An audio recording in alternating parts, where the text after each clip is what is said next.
ကဲဟုတ်ပြီကျွန်တော်တင်ထားတဲ့ဒီ TikTok ကနေပတ်စံဘယ်လိုရနိုင်တာလဲဆိုတဲ့အဖြစ်ကိုကျွန်တော်တခါလေးရှင်းရှင်းလင်းလင်းနဲ့ကျွန်တော်ဖြေသွားပေးမယ်ဟုတ်ပြီကျွန်တော်တို့မြန်မာပြည်မှာဖြစ်နေတာကဂျပန်အကောင့်တော့ထောင်လိုက်ပြီဂျပန်အကောင့်ထောင်ပြီးတော့ကျွန်တော်တို့ဘာဆက်လုပ်ရမလဲဘယ်ကနေဘယ်လိုငွေဝင်မှန်းလည်းမသိဘူးဘယ်ကြောင်းတရားတွေကငွေရနိုင်တာလဲနောက်ပြီးတော့တကယ်ရောပတ်စံရရလားဆိုတဲ့မေးခွန်းတွေများစွာတွေဖြစ်နေကြတယ်နောက်တစ်ခုကကျွန်တော်တို့မြန်မာဖြူတွေကိုပတ်စံပေးလာဘာညာပေါ့ဗျာကျွန်တော်မြန်မာပြည်ကနေပြီးတော့ပတ်စံရှာခြင်းနေဆိုရင်ဘယ်လိုလုပ်လို့ရမလဲပြီးတော့ TikTok ကနေပြီးတော့ဘယ်လိုပတ်စံလေးပေးနေရဆိုတဲ့အကြောင်းအရာလေးပြပြပေးမယ်နော်ကဲဟုတ်ပြီအဲ့ဒါဆိုရင်ကျွန်တော်ကဒီအစကနေပြီးတော့ဒီအဆုံးဒီဝင်ဝင်နဲ့ကိစ္စရက်တွေအကြောင်းကျွန်တော်ပြပြပေးမယ်ဒီစနေပြီနော်ကျွန်တော်အားလုံးသိတဲ့အတိုင်းပဲ Live Incentive Program အကြတော့သူက live လွှင့်မယ်live ဆေးရောင်းတာပဲဖြစ်ဖြစ် pro ကကျွန်တော်တကယ်ချင်းတွေကဘယ်လိုတော့တချင်းဆိုတာပဲဖြစ်ဖြစ်တခုခုပေါ့ဗျာကိုယ့်ရဲ့မျက်နှာပါတဲ့ live performance တခုခုကိုလုပ်နေတယ်ဆိုလို့ရှိရင်ကျွန်တော်တို့ကအဲ့ဒီကနေကျွန်တော်တို့ရဲ့ audience ကနေပြီးတော့flower လေးပေးရလို့မြင်တယ်မလား flower လေးတို့အသေးလေးပေးရလို့ဘာလို့ဆိုလို့ရှိရင်သူကအဲ့လိုမျိုးဗျာFacebook မှာဆိုရင်သူကစတားပေးရဗျာဒီမှာကျတော့သူကbirthday လေးတွေကတော်တော်များတယ်ဗျာဘယ်လိုပြောမလဲအဲ့ဒါလေးသူပေးတယ်ဆိုလို့ရှိရင်ကျွန်တော်တို့ကဒီ live incentive program အဲ့ viewer လေးတွေနဲ့ကျွန်တော်တို့ကပတ်စံရတာဗျာcreator marketplace ဒီ creator marketplace ဆိုတာကြတော့သူကနည်းနည်းတော့ဟိုတော့ဖြစ်တယ်ဗျာသူကနည်းနည်းတော့ရှုပ်တယ်မြန်မာပြည်ကလုံးလို့မရဘူးလားဆိုတော့ရတယ်ဒါကသူကတရားဝင်ဘယ်လိုပြောရမလို့ဒီ creator marketplace ဖြစ်တယ်ဗျာအဲ့ကြတော့ကျွန်တော်ဂျပန် officially brand တွေနဲ့ကျွန်တော်တို့က affiliate လုပ်ရတာပုံစံမျိုးပေါ့ဗျာတည်ရမှာဘယ်လိုပြောမလို့သူတို့ brand တွေကို agency နဲ့ချိတ်ပြီးဘာညာပေါ့ဗျာလောက်ရတာဆိုလုပ်လို့တော့ရတယ်ဒါပေမဲ့မြန်မာပြည်ကနေလုပ်လို့မရဘူးလားဆိုတော့လုပ်လို့မရဘူးလားဆိုတော့ရတယ်ဒါပေမဲ့နည်းနည်းတော့ခက်မယ်ထင်တယ်ဗျာအဲ့ဒါပါပဲ creator marketplace ဆိုတာတကယ်ကတူဆုံးပြောမယ်ဆိုရင်တော့ကြော်ညာပေးရပါပဲသူတို့ brand တွေကိုကျွန်တော်တို့ဒီတရားဝင် Facebook မှာသူတို့ရဲ့တရားဝင် brand တွေကိုကျွန်တော်ကြော်ညာပေးတယ်ဆိုလို့ရှိရင်ကျွန်တော်ကအခါချင်းငွေ% ပြန်ရမယ်ဒါပဲအဲ့ဆိုရင်ကျွန်တော်တို့ subscription ကကြတော့ဟိုမှာကျွန်တော် subscriber ပေါ့ဗျာ subscription ဆိုတာဘာလဲဆိုတော့သူကဒီ subscription ထဲမှာဘာလဲဆိုတော့ကျွန်တော်တို့ basic per month တစ်လကိုကျွန်တော် $2.99 ဒေါ်လာနဲ့ကျွန်တော် subscribe လုပ်လို့ရတယ်ဘယ်လိုလဲဆိုတော့ကျွန်တော်တို့ဒီ subscription ဆိုရဲ့ပုံစံမျိုးကကြတော့ဒီကိုကြိုက်တဲ့ကျွန်တော် streamer တယောက်အနေနဲ့ပဲပြောမယ်ဗျာ streamer တယောက်ဆိုလို့ရှိရင်ဟုတ်ပြီအဲ့ streamer ကိုကျွန်တော်ကချစ်တဲ့အတွက်ကြောင့်မလို့ donation ပေါ့ဗျာတစ်လကို$2.99ဒေါ်လာကျွန်တော်တို့ကဒီ audience ကနေပြီးတော့ထောက်ပံ့ပေးရပါဗျာလက်ဆောင်ပေးရပေါ့လာတိုင်းပေးမယ်ပေါ့အဲ့ဒီမှာဒီဘက်မှာကကြတော့ဒီ creator နဲ့သူ့ရဲ့ audience နဲ့ဒီ subscriber နဲ့ကြတော့သုံးခုကွဲသွားပြီဆိုတာကြတော့ဒီ subscription only ကိုပဲဒီ creator ကနေပြီးတော့ live stream လုပ်ပေးလို့ရတယ် activity လေးလုပ်လို့ရဘာညာပေါ့ဗျာသူတို့ group လေးတစ်ခုဖြစ်သွားတဲ့ နယ်ပယ်လေးတစ်ခုရမယ်ဗျာအဓိကကျွန်တော်ပြောချင်တာကဒီ subscription ဆိုတာလည်းပတ်စံရပါတယ်ဒီကတော့live ဘယ်သူဖြစ်ဖြစ်ခံစား권ရှိပါတယ်ဒီ subscription ကတော့ work with artist ဆိုတာကြတော့ तू ကအဓိကဒီကောင်ကလည်း collaboration တစ်ခုပဲဘယ်လို collab လဲဆိုတော့ music artist တွေနဲ့ तू က collab လုပ်ရတာဘာလဲဆိုတော့ဒီကောင်ရှင်းပါတယ်ကျွန်တော်ပြောမယ်ဆိုရင်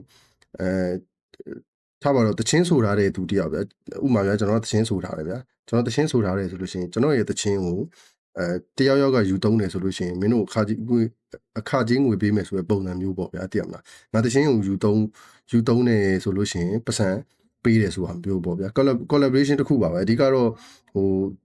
အဲ့ဒီကနေပြီးတော့လည်းပတ်စံရနိုင်တယ်ဗျာvideo gift ဒါပေမဲ့ကျွန်တော်မြန်မာပြည်မှာကျတော့နည်းနည်းတော့ဟွာတော့ဖြစ်မယ်ဗျာနည်းနည်းဘယ်လိုပြောမလဲလုပ်လို့မရဘူးလားဆိုတော့လုပ်လို့တော့ရတယ်ဒါပေမဲ့ကျွန်တော်တို့ဒီမှာတော့နည်းနည်းတော့အရင်ကြီးတော့လို stable ဖြစ်မနေသေးဘူးဗျာနောက်ပိုင်းတော့အသုံးဝင်လာမယ်ထင်တာvideo gift ဆိုတာကြတော့သူကဘာလဲဆိုတော့ခုနကကြတော့ကျွန်တော်ဒီ live incentive program မှာကြတော့live gift ပေါ့ဗျာlive မှာအဲ့လို donate ပေးလို့ရဗျ flower လေးပေးရတော့ဘာလို့ဆိုပတ်စံရတယ်လေဒီ video gift ဆိုတာကြတော့အဲ့လိုမျိုးကျွန်တော်တို့ရဲ့ကိုယ်ပိုင် video မှာဘယ်လိုပြောမလဲအဲ့လိုလက်ဆောင်ပေးလို့ရတယ်ပေါ့ဗျာ video post မှာပေါ့ကျွန်တော်တို့ရဲ့ post မှာပေါ့ live မဟုတ်ဘဲနဲ့ video post မှာလေသူကလက်ဆောင်ပေးတာကိုပြောတာပါပဲထွေထူးတော့မဟုတ်ပါဘူးအဲ့ဒီကနေပြီးတော့လည်းရတယ်ပေါ့ဗျာservice black ကတော့ဒီကောင်ကအရင်ကြီးဟွာကြီးရဲ့လို့တော့ ဘယ်လိုပြောမလဲကျွန်တော်တို့စီမှာတော့အရင်ကြီးအသုံးမဝင်နိုင်သေးဘူးဗျဘာလို့လဲဆိုတော့ကျွန်တော်တို့ဒီ service plan ကကြတော့ကျွန်တော်တို့ကပြန်ပြီးဝန်ဆောင်မှုပေးရတာထားပါတော့ကျွန်တော်တို့ကဒီဇိုင်းဆွဲပေးမလားဒါမှမဟုတ်ကျွန်တော်တို့စီမှာဘယ်လို service လေးရမယ်ပေါ့ video creation လားတခြားဘာညာပေါ့ကျွန်တော်တို့ပေးနိုင်တဲ့ service ကိုကျွန်တော်တို့ကတင်ပေးထားလို့ရှိရင်တစ်ဖက်က audience ကကြိုက်တယ်တွဲပြီးလုပ်မယ်ဆိုရင်လုပ်လို့ရတယ်ဆိုတော့ပြောပြောဒီကကျတော့ service plan ဆိုတာကျတော့ကျွန်တော်တို့ creator ဒီ TikTok မှာလုပ်နေတဲ့ creator တွေအတွက်ကပြန်ပြီးဝန်ဆောင်မှုပေးတဲ့ပုံစံမျိုးပေါ့အဲ့ကြရင်မင်းတို့ပတ်စံရမယ်ပေါ့ဒါပဲပေါ့ creator program work ကတော့ကျွန်တော်မြန်မာတပြည်လုံးသိတဲ့ program ပါပဲဒါကတော့ရှင်းတယ်ဗီဒီယိုတင်မယ်ပတ်စံရမယ်ဟုတ်နော်ပတ်စံရခြင်းဗီဒီယိုတင်ဒါပဲအဲ့ကြတော့ဒီ creator reward program ကကြတော့ကျွန်တော် follower တန်းကြီးလို့တယ် view တသိန်းရှိတယ်ဆိုလို့ရှိရင်ကျွန်တော်တို့ monetization 6လို့ရပါတယ်ခင်ဗျာအဲ့ကဆိုရင်ကျွန်တော်တို့10 minute ကြော်တဲ့ဗီဒီယိုလေးတင်ပြီဆိုလို့ရှိရင်စပြီးတော့ကျွန်တော်တို့ဒေါ်လာလေးစရပါပြီနောက်တစ်ခုကတော်တော်များများမေးနေကြတာကြီးကျွန်တော်တွေ့တယ်ဘယ်လိုဖြစ်မလဲဆိုတော့စလုပ်ပြီဆိုပေမဲ့10 minute ကြော်တဲ့ဗီဒီယိုလေးဆိုတာမျိုးမရှိနိုင်ဘူးဗျအခုမှာကျတော့ trending ဖြစ်နေတဲ့ sound တစ်ပုတ်ဆိုလို့ရှိရင်တစ်ခါလေးဆို45စက္ကန့်နဲ့30စက္ကန့်နဲ့ပြီးသွားတယ်ဗျာအဲ့လိုဗီဒီယိုမျိုးလေးတွေကမအောင်ခင်မှာဆော့လို့ရတယ်ဆော့လို့မရဘူးလားဆိုတော့ရတယ်သူကောင်းလဲလုပ်တယ်ဒါပေမဲ့သူ့ရဲ့ watch time hour သူက viewer နဲ့သွားတာ time နဲ့သွားတာပေါ့ဘူး viewer တသိန်းပြည့်ပြီဆိုတာ ਨੇ သူကဒီ creator reward program ကိုကျွန်တော်ရှောက်လို့ရတယ်ဗျာအဲကြတော့ကိုက monetization အောင်ပြီးသွားလို့ရှိရင်10 minute ထိုက်ကြော်မှသာလျှင်ကျွန်တော်တို့ဗီဒီယိုကဒေါ်လာတွေရမှာဖြစ်တယ်ဗျာနော်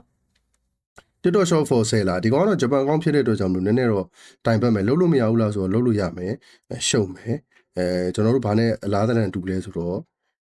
ဒီ time account တွေကျွန်တော်ချင်းတောင်းလေးချတယ်လို့ပါပဲအတူတူပါပဲ shop sale လာဒါပေမဲ့ဂျပန်ကကြတော့သိရမလားကျွန်တော် translate လုပ်နေရတာတွေနည်းနည်းတော့တိုင်ပတ်မယ်ပေါ့လုံးလို့မရဘူးလားဆိုတော့ရတယ်သူတို့ product ကိုကျွန်တော်တို့ကဒီ video post မှာပဲဖြစ်ဖြစ်ကျွန်တော်ချင်းတောင်းလေးချပြီးတော့ဖြစ်လုပ်တယ်ဆိုလို့ရှိရင်ဒီ TikTok shop for sale လာလေပတ်စံရမှာဖြစ်ပါတယ် brand mission ကဒီကောင်ဘယ်ကောင်နဲ့ similar ဖြစ်လဲဆိုတော့ဒီကောင်နဲ့သွားပြီးတော့တူတယ်ဒီ creator marketplace နဲ့သွားပြီးတော့တူတယ်သူတို့ရဲ့official brand တွေကိုကျွန်တော်တို့ကပြန်ပြီးတော့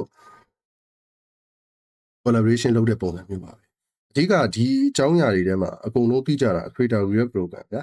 အဲ့ဒီမှာ live incentive program ရှိမယ်တချို့ time region သမားတွေကတော့ TikTok shop ကိုတော်တော်လုပ်ကြတယ်နောက်ဆုံးတော်တော်များများမသိကြသေးတဲ့အချက်ကဒီ gaming incentive program ဗျဒီကောင်ကအရန်ကိုမိုက်ပါတယ်ကျွန်တော်ကအဲ့လိုမျိုး game ဆော့ရတာကြိုက်တဲ့သူတို့ကြောင့်မလို့လားတော့မသိဘူးဗျာကျွန်တော်တို့မှာကြတော့ကိုနန်းရှိကောင်းရှိလာလိမ့်မယ်ဗျာ game ဆော့တဲ့ video clip လေးကိုကျွန်တော်တင်နေပါညာဆိုလို့ရှိရင်ဥမာကျွန်တော်အခုဟိုလိုပြောရတော့မဟုတ်ဘူးကျွန်တော် TikTok ပေါ်ရောက်လာတာကျွန်တော်တစ်လနဲ့မှာ73ရက်လောက်10ရက်တောင်မပြည့်သေးပါဘူးတစ်လကျော်ရက်40လောက်ပဲရှိသေးတယ်အဲ့ဒီထဲမှာကျွန်တော်လိုက်ပြီးလိုက်ကြည့်တယ်တိဆောက်တယ်ဘယ်ဟာတွေကဘယ်လိုဖြစ်တယ်ကျွန်တော်ပြောတဲ့စကားတွေမှာဒီဗီဒီယိုတစ်ခုလုံးကြီးစားထဲမှာအကုန်လုံးအမှန်လို့တော့မဟုတ်ဘူးကျွန်တော်တလာသားဆိုတဲ့လေ့လာထားတဲ့အကြောင်းအရာလေးတွေပဲရှိမယ်ဗျာကျွန်တော်မှန်တယ်လည်းရှိမယ်မှားတယ်လည်းရှိမယ်ဒါပေမဲ့ဒါတွေမှန်တယ်မှားတယ်သိနေဖို့ညင်းဆိုနေဖို့ထောက်ပြနေဖို့အချိန်တော့မဟုတ်ဘူးဗျာအဲ့ဒါလေးပြောချင်တာမှာ request လုပ်တာတကယ်လို့ကျွန်တော်မှားသွားရဆိုရင်လည်းတခုခုလွှဲချော်သွားရပေါ့ဗျာနားလည်ပြီးလို့တောင်းဆိုပါပါကျွန်တော်တော့ထွေထူးမရှိပါဘူးနောက်ဆုံးထူးရှိတာကကျွန်တော်တို့2026ဒီ game set ဆော့နေအောင်မယ် mobile phone တစ်လုံးပဲရှိတယ်ဆိုရင်တော့ဒီနောက်ဆုံးကျွန်တော်တို့ gaming incentive program လုပ်တင်တယ်။ဘာဖြစ်လို့လဲဆိုတော့ကျွန်တော်ပြမယ်။အခုကျွန်တော်တို့ VPN ပြုတ်သွားတယ်။ VPN တော့လိုပဲဗျ။ကျွန်တော်ပြမယ်ခဏလေးဗီဒီယိုကနည်းနည်းတော့ရှည်အခုတော့10မိနစ်10မိနစ်လောက်တော့ဖြစ်သွားမှာထင်တယ်။အားလုံးတူတူပေါင်းမယ်ဆိုကျွန်တော်ဒီဘိုင်းနေဖြတ်လိုက်ပါမယ်။မဖြတ်ဘဲထားပါတော့မယ်လေလေးကသူ့ရှည်နေလား။ဒီလိုလေးပါဒီက Hey, all Sesame listen to all my music. အေးပါ It's on limited. Eva, Start Eva. your free trial now. Okay ကျွန်တော် skip လုပ်ဖို့ဟုတ်ပြီဒါဆိုရင်ကျွန်တော်ခုနသွားနေရကျွန်တော် VPN နှိပ်လိုက်ရတယ်ဒါဆိုရင်ကျွန်တော်ခုနဟာပြန်ပြမယ်ဗျာကျွန်တော်ပြန်ပြပြီမယ်နော်ကျွန်တော်တို့ဒီ incentive program ကိုသွားနေရဒီ gaming incentive program နဲ့ဘာလဲဆိုတော့ကျွန်တော်ပထမဆုံးဒီနေ့ဆိုရင်ဗျာခုဘယ်လောက်ကျန်နေရော